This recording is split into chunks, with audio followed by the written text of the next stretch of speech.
Hello, I'm doing this video in collaboration with Metta Warriors Movement. It is about fostering dogs. So fostering is about taking in a dog and preventing the dog to end up in kennels. So you're freeing up spaces in kennels and preventing the dog to end up in the first place. And also you are allowing the dog to come into your home, and you're going to be looking after the dog while he's in your home.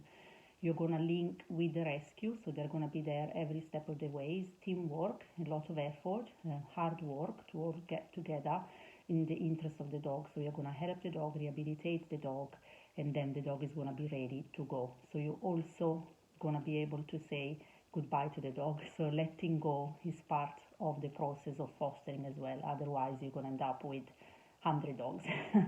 You cannot adopt lots of dogs, but you can foster a lot of dogs.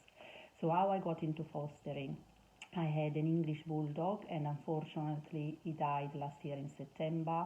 And then after that I decided I wanted to help some dogs in need. Not all dogs who come into foster, they've been to horrible situation or to neglect, so they've been malnourished or treated very badly. They can come from loving home. But whatever the scenarios, wherever they're coming from, you have to just remember you're starting from fresh with that dog. You don't know the dog much when they come through. Just take it easy and just help the dog. You're there for them. And that's what I wanted to do. I wanted to be there for a dog in need. And that's why I decided to go into it. I decided to do it for a specific breed. So I did my research around rescue only to English bulldogs. And now I'm a volunteer for them. And so far I only had a couple of dogs coming through, but it was an amazing experience from beginning to end, and that's why I suggest for everybody to have a go or try. And if you're interested, you can help dogs who are really in need, and there are a lot of dogs. So some rescue have kennels as well as foster homes. Some only have foster homes and no kennels. In terms of suitability, how do you go about registering? Search online, look at the sort of breed you are interested in to look after and to foster. If you want to go for a general, for any dog, any sort of breeds, you can look at the local rescue. Otherwise, you can look at more specific breeds and then just go from there. Make your inquiries. Every rescue has different criteria in terms of registration and how they practice and the sort of support that you're going to have.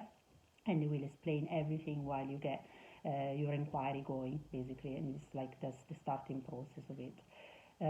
What do you need to become a foster? You need time, you need lots of patience, you need a warm home and lots of love to give to these dogs.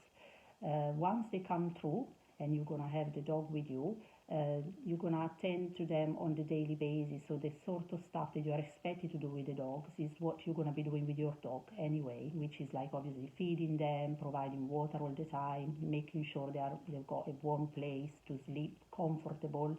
And then you are going to be in charge of taking them back and forward to the vet as well. So the transporting to the different appointments. It could only be few appointments. It depends on the health of the dog, or it can be a lot of appointments. It can be more demanding if the dog needs to do physiotherapy, if they do need to do hydrotherapy, but it can only be, to do with vaccination, neutering, and maybe you're going to be administering basic medications or flea warming tablets. This is the sort of stuff they generally you're expecting to do as a foster when the dogs are with you. The other part, which is a very important part, is that you're not expected to be a dog behaviorist, but at the same time you need to teach these dogs the basic skills to thrive in life, so they can have a forever home and they can be more adoptable. And that's what is the beauty in foster, because you are giving this dog the one-to-one, which are going to allow them to recover perhaps from neglect, from illness, from whatever the situation they come from. Or again, they can come, like I said before, from a loving family. You can just help them to move on and that transition. You're going to play a key role to help them to go to their forever home. So basic skills, for instance, house training, very, very important. And then from there, look if there is any challenging behaviors and start working with what can be changed. So is there any chewing, nipping at feet, or unwanted behavior, how to greet people, walking on the leash, the pulling, recall, and maybe when they are ready to be rehomed, they will not be 100% on any of those things yet, but still you have played a big role, and you started the journey for the dog to have a forever home and to be better placed, in the future. In terms of like the positive of fostering, there are a lot of positive sides to it. First of all, you're going to have lots of dogs coming with different personality. You will have lots of fun, free exercise. You'll be spending lots of time with them. It's going to be companionship for you. You're going to play. You're going to have your children involved if you have children. You can have your resident dog, socializing with the other dog, and the other dog perhaps is a shy dog that can help as well. And then you're going to build up lots of memories. It's very rewarding, because you're just going to feel really empowered when the dog leaves, knowing that you teach them stuff. Even while you're going through the journey, every time they learn something, you will feel so great about it. You will feel like, wow, I've done that. I'm able to change this dog life and improve the life and the ability for them to be adopted. The negative side of it is that unfortunately those dogs will have to leave.